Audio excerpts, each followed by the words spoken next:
Teamwork વગર સફળતા અધૂરી છે. એક વ્યક્તિ ઝડપથી જઈ શકે, પણ એક ટીમ દૂર સુધી જઈ શકે. જીવનમાં આપણે કેટલા પણ ટેલેન્ટેડ હોઈએ, પરંતુ એકલા બધું જ શક્ય નથી. વિચાર કરો, કોઈ ફેક્ટરીમાં એન્જિનિયર હોય, ટેકનિશિયન હોય, ઓપરેટર હોય, હેલ્પર હોય, આ બધા સાથે મળીને કામ કરે ત્યારે જ મશીન ચાલે છે, કંપની ચાલે છે. એક પણ વ્યક્તિ જો ખૂટે તો સિસ્ટમ અટકી જાય.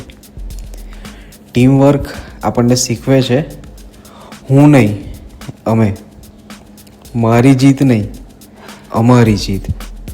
સાચું ટીમવર્ક એ છે જ્યારે એક વ્યક્તિ થાકી જાય ત્યારે બીજા એને ઉપાડે છે. જ્યારે કોઈ ભૂલ કરે ત્યારે ટીકા નહીં, પણ સપોર્ટ મળે છે. મિત્રો, યાદ રાખીએ, એકલી ઈંટથી ઘર નથી બનતું, પણ ઘણી ઈંટો સાથે મળે ત્યારે મહેલ ઊભો થાય છે.